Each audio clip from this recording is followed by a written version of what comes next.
કેવા ગીતો ગાતા કે ઊંચા એ ઊંચા રે દાદા ગઢડા તમાવો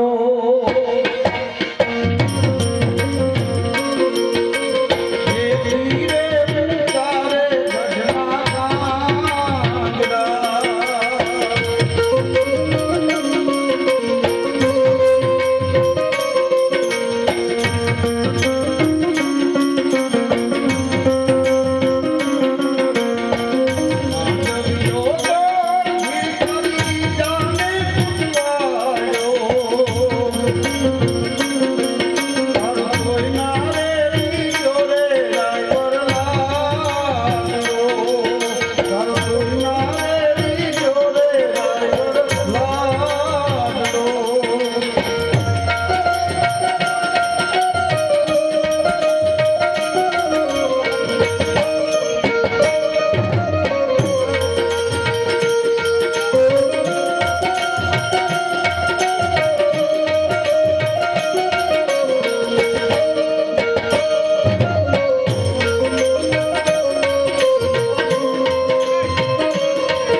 મંગલ ફેરા ફેર્યા વડીલોના આશીર્વાદ અને અગ્નિની સાક્ષીએ અને ઈ જાને જમી લીધું, મહેમાનોએ જમી લીધું અને જાન વિદાયનું ટાણું આવ્યું. દીકરી આખા પરિવારને મળે અને છેલ્લે પોતાના બાપને મળવા જાય. આ દેશની દીકરી બાપુજીને ઓળખી શકે ને એટલું પરિવારમાં કોઈ ઓળખી ન શકે.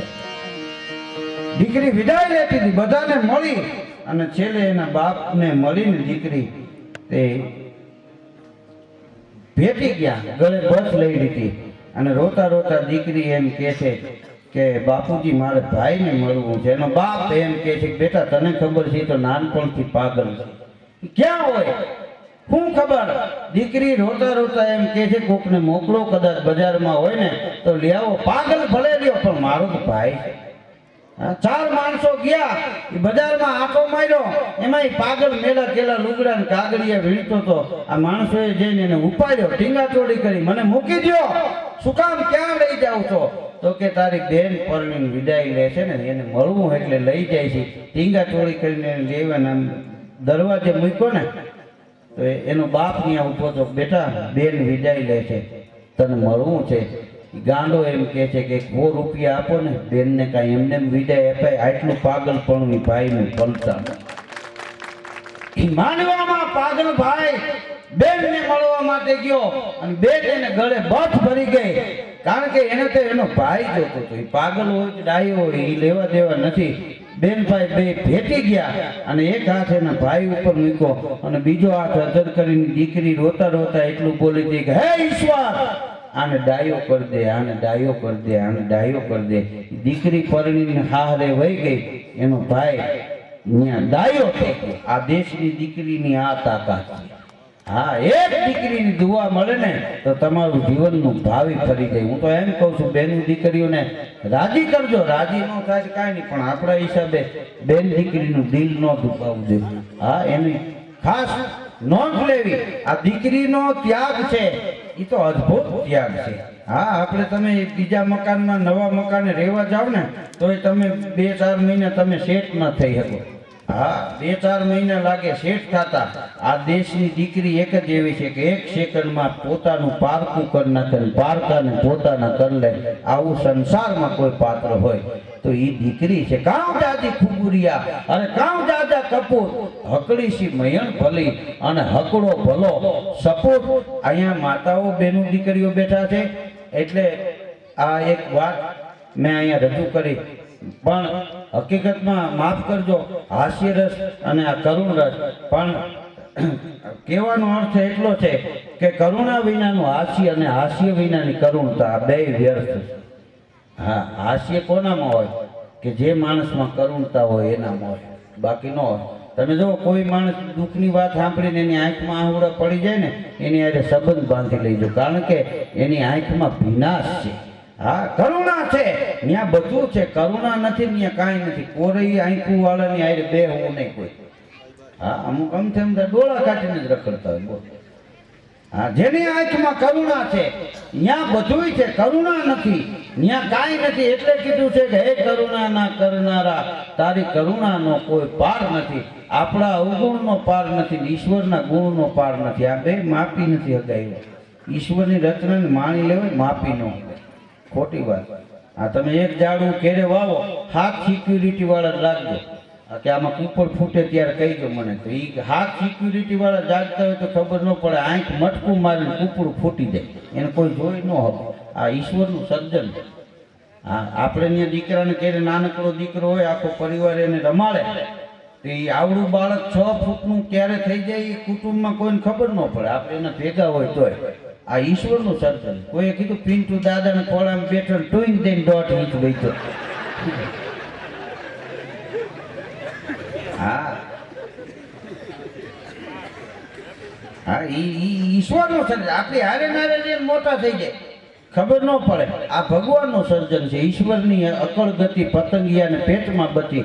તમે જો પતંગિયું પછી આગિયું, આપણે આ વાહુ જાતા હોય ને ખબર, આગિયું ઉઠતું હોય તેની રાતે લાઈટ થતી હોય, એ આગિયું મરી જાય ને પછી 1.5 વર્ષ એના દેહમાં પ્રકાશ રહે. આ ફૂકરી જે માળા કરે ને એ માળા તમે જો પાણીનો કૂણો હોય કે વાળી હોય, એમાં પાતળી ડાળ હોય, એમાં ફૂકરીએ માળો કર્યો હોય. ફૂકરીને હાથ નથી, આપણે હાથ છે, પણ 2 હાથ વાળો 10 આંગળા વાળો માણસ છે ને એ કારીગરાઈ કરે તો ફૂકરી માળો બનાવે એવો માળો ન થાય. એને તમે તાણો તો તૂટે નહીં, અને એમાં આમ ટર્ન મારીને જવાનું હોય, કારણ કે હરફ કે પૈડકું કાંઈ આવે ને તો ટર્ન ન લાગે, અને પડે ને એટલે કૂપનમાંથી નામ નીકળી જાય, કાં કૂનો હોય કાં કૂવો હોય. આટલી હુકરીની સજાગતા.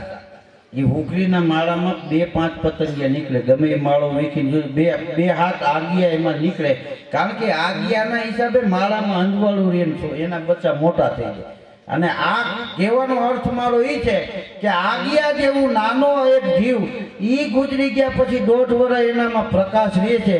તો આપણું જીવન તો એવું હોવું જોઈએ. આ સરદાર સાહેબ ને ગાંધી બાપુની વૈયા ગયા ને, હજી આ પ્રકાશ છે એનો. હા, બાકી તો નકે કોઈ ઓળખતું ન હોય ને ખાલી ખાઈને સુઈ જ જવું પોઈતા પૂરતું, તો ઈ ડોશીના દીકરા ને કૂતરીના ગલુડિયા, આમાં કાંઈ ફેર નહીં. શેરીમાં ઘુમરા મર્યા.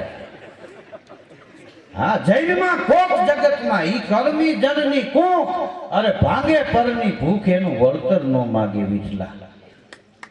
બીજા માટે કાંઈ કરી છૂટવાની ભાવના પશુ પ્રવૃત્તિ છે. આપણે ખાઈને સુઈ જાય. તો આ કૂતરા એક કૂતરાને કઈ ભાંગી ગઈ, બીજા હાયદા કૂતરાને રોટલો નાખો તો કઈ ભાંગલા પા નહીં મૂકે કે તું ખાઈ લે, અમે નરવાથી 3જી શેરીમાંથી લઈ આવું. ઈ જ ઉલાડી જાય. એમ સમાજમાં જે એકલો ગળકી જાય ને એમાં આમાં કાંઈ ફેર નહીં. હા, એ કોઈને આપે ને કોઈને મદદ ન કરતો એમાં કૂતરામાં કાંઈ ફેર જ નથી. પશુ પ્રવૃત્તિ. પાડો ચરવા જાય ભેંસારું જીંજવાનો ભારો લેતો આવે, લે પગેર ખા, એકલો જ ઉલાડી. એમાં હોટલમાં જઈને એકલા ખાઈને આવે ને એ એના જેવું જ ગણાય. ફેર નહીં. હમણાં એક ભાઈ પીઝા મગાવ્યો, વેઇટરને કે પીઝા લેતો હોય, વેઇટર કે 4 ટુકડા કરું કે 8, તો કે 4 જ કરજે, 8 નહીં ખૂટે. પીઝા તો એક ને, તમે રોટલાના 8 ભાગ કરો, 2 ભાગ કરો, રોટલો તો એક.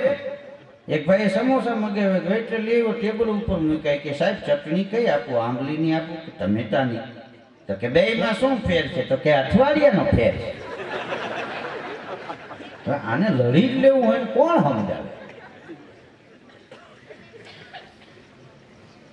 એક નાના એવા આગિયું ગુજરી જાય ને 1.5 વર્ષ એનો પ્રકાશ રહેતો હોય તો માણસનું જીવન એવું હોવું જોઈએ કે ગુજરી ગયા પછી એનો પ્રકાશ સમાજમાં, ગામમાં, પરગણામાં, દેશમાં એનો પ્રકાશ રહેવો જોઈએ. આનું નામ જીવન કહેવાય.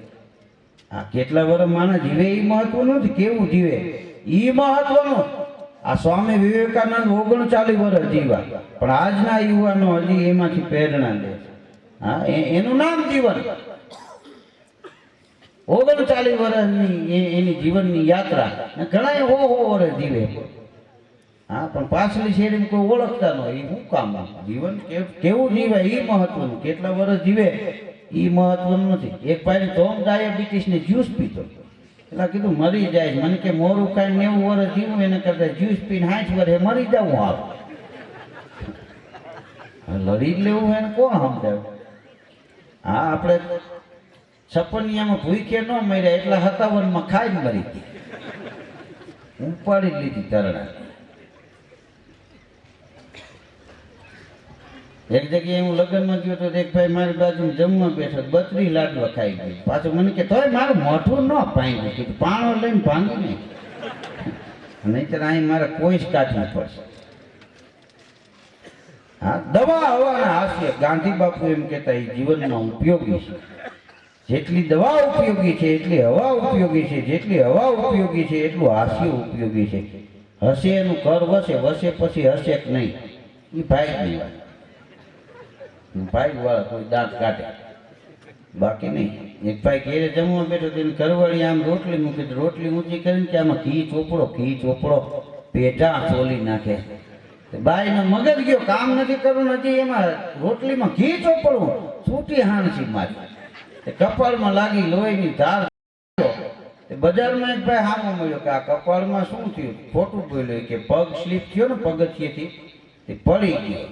ઓલો ભાઈ કપાળ સામું જોઈને કે ઘા બહુ ઘેરો છે, આમાં થોડું ઘી ફરી દેજો એટલે રૂજાઈ જાય. આ કેવા ઘી જ ઘારા પડ્યા.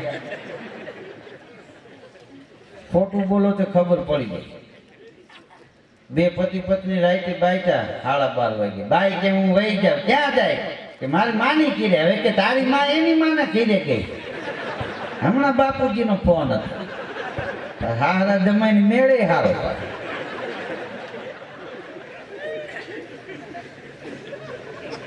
હા એક ડોશીમાં દીકરાને વહુ હજડ આવી ગઈ હતી. વહુ હવાર અગાસી ઉપર એને હાવ નીચે, તેના સાસુ કે વહુ તો કે હવ. સામે વહુ તો કે હવ. એ પોતાનો ઘા કરતી ઉરલીને પડી.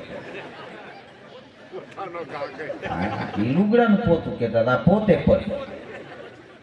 હા તમે જો બાઈને આપણે 500 રૂપિયાથી 35,000 ની હાડી લઈ ગયો ને તો પેરી જૂની થાય કોઈને આપે નહીં, નાખી નો દે, એના ગોદડા બનાવીને આપણને ઓટાડે અને આપણા લેંઘાના પોતા કરી નાખે. પગ લૂછણિયા કે એકાદું ગોદડું એનું ન બનાવે. બહુ કે તો બનાવે તે પાથરવામાં રાખે. એટલે કીધું ઓટો તો કે મૂંઝારો આવે.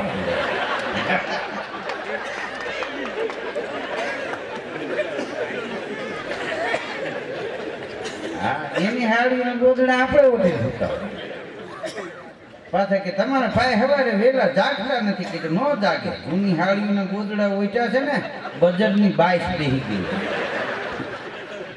હા એ જાગે 11 વાગે. ત્યાં ઉઘરાણી વાળા આવે તો જાગે. હા આપણા લુગડાના પોતા કરી નાખે, પગ લૂછણિયા કરી નાખે. પછી કે તમારા ભાઈ લેવાતા જાય. કીધું લેવાતા જાય ને આખું ઘર પગ ખાઈને જાય. એમને એમ થઈ ગયું. હા બાયુમાં અદભુત બુદ્ધિ છે એટલે દરેક સિટીમાં બાયપાસ રોડ છે. બાયપાસ નું પાડી નાખ્યું. હા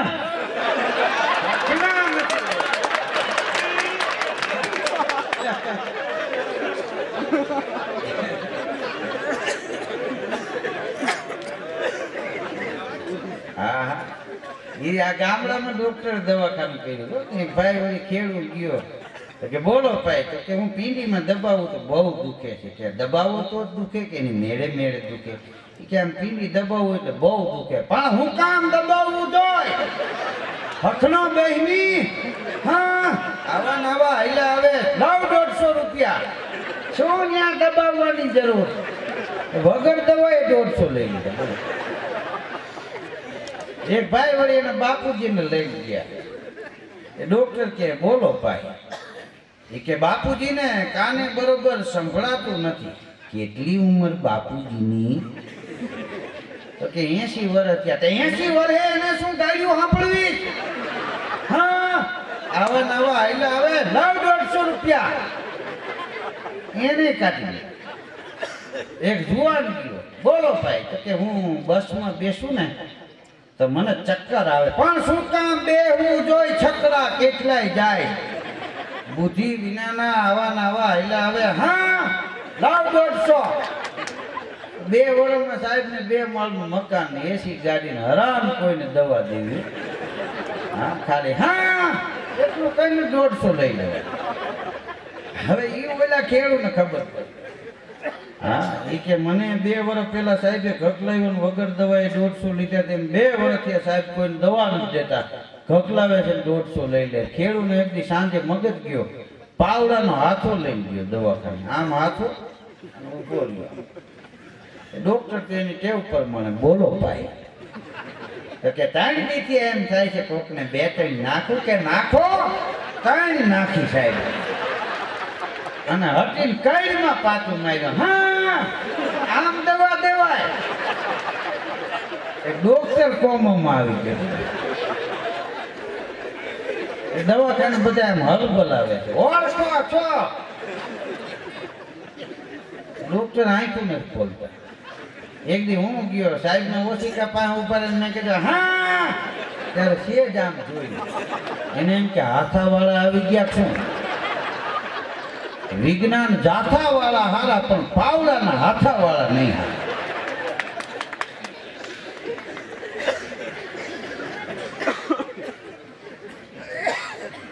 હા દવાખાનામાં તમે જો એવા અમુક અમુક દર્દી આવે એક ભાઈ જેમ કે સાહેબ મને યાદ નથી રહેતું દવા આપો તો સાહેબ કે પેલા બિલ આપી કે દવા દીધા પછી રોન કાઢી પેલા પૈસા લઈ લીધા દવાખાને એક જણો કહ્યું મને વેમ છે દવા આપો શું વેમ છે એ કે હું કૂતરો હોય એવું લાગ્યા કે આવો વેમ કેટલા સમય થયા છે એ કે ગલુડિયું હતું તેદું ન સાહેબ ના હાથમાં ગોળી એટલી સાહેબ પી ગયા હમણાં હું એક ભાઈ ને ઘેરે ગયો ને તો એને ખાટલાને 2 જ પાયા 2 એ હું દિવાલમાં ફિટ કરે એટલે મેં કીધું તમારો પાયાનો વેચ નથી મને કે એવી વાત ન કરતા તમે અહીંયા આવો બાવડું જયારે મને નવેડા લઈ ગયો 10 પાયા પડ્યા મને કે આ થપ્પી મારી તમે આવી વાતો કરો પણ મેં કીધું તો 2 પાયા ને 2 હું ફીટમાં હું કામ ફીટ કરીશ મને કે આ બાજુવાળા મોટો પરિવાર ને રોજ એમને મહેમાન આવે ને તો હાઈ કે અમને આવીને કે તમારો ખાટલો આપો મારે છતાં ખાટલો મને કે હેઠું હું પછી 2 પાયા જ કાઢને 2 હું ફીટમાં ફીટ કરી દઈશ કોઈ માગ્યું લઈ ન દે પણ કીધું આમાં પાંગેજ કેવી રીતે થાય મને કે અહીંયા આવો આમાં પાંગેજ ન હોય ખાટલા પણ મને લઈ ગયા આમ ગાડલું ઊંચું કર્યું તો ખાલી તેલના ડબ્બા ને એવું પડ્યું વાણ જ નહીં હવે તારે કીધું કાકા આમ જ હોવું છે હેઠો હોઈ જાય ને એ હું પડખામ રાખી